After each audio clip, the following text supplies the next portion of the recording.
Musashi Miyamoto vs Pickle Part 3. Yan nga ang ating pag-uusapan sa video nga to. At syempre siguraduhin mo nga napanood mo na ang ating ginawang Part 1 at Part 2 ng kanilang laban para naman maintindihan mo kung ano nga ang magaganap sa laban na to. At syempre bago natin simulan to ay pakipindot muna etong like at subscribe button mga tol dahil malapit na nga natin ma-achieve etong 100k subscribers. Sana nga mabot na natin yan. At syempre mga tol, tara, simulan na nga agad natin.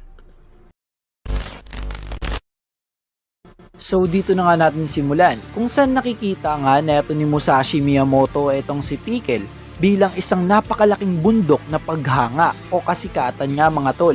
Isang tambak nga daw ng paghanga at dito nga'y sinabi na ito ni Musashi Miyamoto na napakahalaga niyan Pickle, naiintindihan mo ba? Samantalang si Pickle nga dito ay nagulat lang mga tol pero di niya nga naintindihan etong pinagsasabi neto ni Musashi Miyamoto. At dagdag niya pa nga rito, ang iyong anyo ay hindi lang basta-basta. Kahit kailan ay hindi pa ako nakakita ng ganyang pangangatawan. At dito nga'y biglang umiti etong si Musashi Miyamoto at sinabi niya nga dito na tunay kang malakas. At dito nga'y nakita natin na nagalit na nga etong si Pickle. At dito nga si Musashi Miyamoto ay sinabi niya pa nga rito, pambihira ang lakas mo. Ang iyong lakas ang mismong nagbibigay ng kasiyahan. At dito nga'y patuloy pa rin nagsasalita etong si Musashi Miyamoto. At dagdag niya pa nga rito na ang kasikatan mo ay nagdudulot nga ng kasiyahan. At ang kasaysayan mo naman ay nagdudulot nga ng kasayahan. Tunay na nasa iyo na ang lahat. At dito nga'y nagagalit na etong si Pickle. At dito nga'y yumuko na etong si Pickle. Samantalang etong si Musashi ay patuloy pa rin at sinabi niya nga, ang lahat ng yon ay sisirain ko. At dito nga'y nagulat nga etong tatlo sa sinabi neto ni Musashi Miyamoto. At dito nga'y biglang galit na dumapa etong si Pickle mga tol na kinagulat naman neto ni Musashi Miyamoto at napatras nga siya dito mga tol at napasabi pa siya, ikaw ay isang kamanghamanghang nilalang, hindi ba? Pickle, sinasadya mo bang pabagsakin ako? Yan nga mga salitang nasabi neto ni Musashi Miyamoto habang gulat. At dito nga mga tol ay in-explain kung saan dito nga daw nagsimula ang lahat. Kung saan sa mga dinosaur na to at pati na rin dito kay Kaiuretsu ay gumagana nga daw etong technique neto ni Pickle. At ganun nga rin ang ine-expect neto ni Pickle nang makaharap niya etong si Musashi Miyamoto. Nagagana nga etong kanyang technique dito kay Musashi Miyamoto.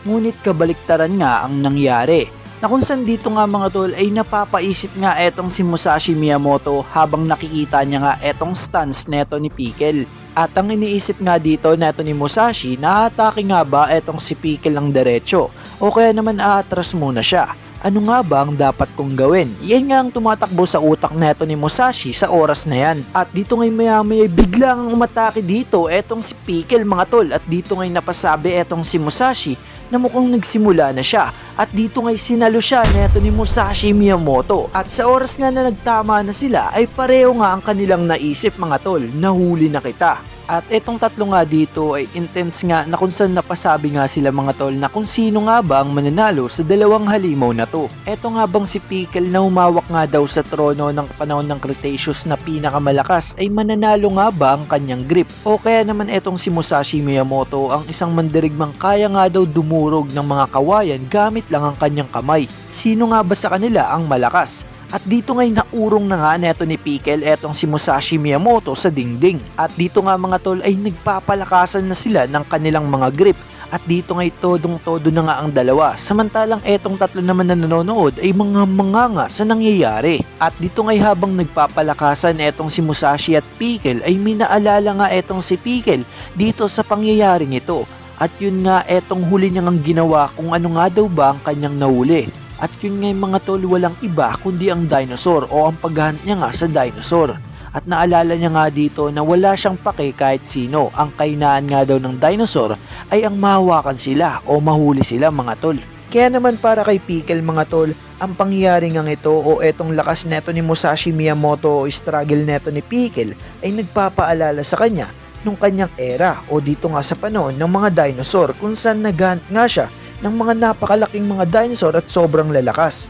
At dito nga'y natuwa nga etong si Pickle sa pangyayaring ito. Ngunit pagkangiti nga dito neto ni Pickle ay napakabilis niyang kumilos etong si Musashi Miyamoto at tumapak nga sa pader at bigla nga siyang hinedbat dito mga tol, na kung saan nagdugo naman ang ilong dito neto ni Pickle. At sa lakas nga ng headbutt ay napaiyak pa nga dito etong si Pickle at dito na nga siya nakakuha ng pagkakataon etong si Musashi Miyamoto para itulak etong si Pickle. At may napansin nga dito etong sila Tokugawa na kung saan ang dingding nga dito ay bumakat pala ang pangangatawan dito neto ni Musashi Miyamoto dahil nga sa lakas ng impact ng lakas dito neto ni Pickle. At kung ordinaryong tao nga daw ang tatanggap ng ganun kalakas na impact ay siguradong patay na nga daw agad. At dito ngay habang nakadagan etong si Musashi dito kay Pickle ay kinilala nga neto ni Musashi etong lakas nga ng sinaunang pangangatawan neto ni Pickle.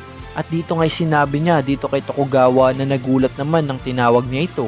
Nasabi niya nga sa susunod na pagkakataon na lang daw muli nila ituloy etong laban na to. Dahil nga daw etong invisible sword neto ni Musashi Miyamoto kahit anong atake o swing niya nga dito kay Pickle, etong si Pickle nga daw ay nagtataglay ng kahanga-hanga na kalamnan. Dahil nga daw etong talim ng kanyang espada ay malinaw nga daw na pinipigilan lang netong kalamnan neto ni Pickle. Etong kanyang mga buto ay hindi nga daw napuputol at pati nga rin daw etong laman loob niya ay napoprotektahan. At dahil nga sa sinabi na yon neto ni Musashi Miyamoto ay nagulat nga ang tatlo dito. At dito nga mga tol, dinagdagan ni Musashi Miyamoto at sinabi niya nga dito na laban nga daw sa kahanga-hanga na pangangatawan ay wish niya nga daw gumamit na ng tunay na katana. At dito nga'y biglang lumipad etong si Musashi Miyamoto nang bigla nga siyang pinwersa dito neto ni Pickle. At dito nga'y namangha sa kanya etong si Musashi Miyamoto at sinabi niya pa nga dito tunay na kamangha-mangha ang kanyang lakas, parang isang kabayo na walang makapigil ngunit mas maamo. Ngunit ngayon sa laban na to, kung tunay tayong naglaban ng buo at seryoso, may lakas pa kaya ikaw na iyagis ako? At dito nga'y biglang nagsalita etong si Tokugawa na may point ka. At dito'y sinabi niya pa nga kung lahat nga daw ng atake neto ni Musashi Miyamoto ay ginamit nga daw talaga ang tunay na espada, kahit nga daw na tumigil nga daw ang paghiwa sa buto ay malubha nga daw na masasaktan etong si Pickle. At dahil nga daw yun sa walang tigil na pagdurugo, kahit nga daw mapasinaunang katawan pa yan o hindi. Sabay biglang nagsalita dito itong si Musashi Miyamoto na hindi niya nga daw ito maintindihan unless nga daw kung hihiwain niya itong si Pickle. At dito nga'y kinagulat ito neto nila Albert Pain. At dito nga'y galit itong si Albert Pain na tumakbo dito kay Musashi Miyamoto at hinawakan niya nga ang kwelyo dito neto ni Musashi at sinabi niya nga na ano nga ba ang iniisip mo? Si Pickle nga daw ang legacy ng mankind, siya nga daw ay treasure ng mundo.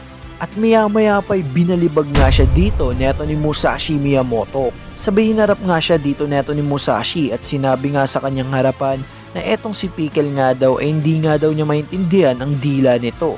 Kaya naman huwag kang matakot sa katapusan. At dito ngay napaupo na lang sa gilid etong si Albert Pain habang iniisip niya nga dito ang kanilang mga pagpapahalaga ay parang magkalayong universe. At etong si Albert Pain nga daw ay parangal nga daw sa isang Nobel Prize sa chemistry ay hindi nga daw makahanap ng paliwanag upang ipaliwanag ang biglaang pagkakaiba ng temperatura. At dito ngay bigla nang nagsalita etong si Musashi at sinabi niya nga dito kay Tokugawa na meron nga daw siyang gustong itanong at etong si Tokugawa naman ano nga daw yun.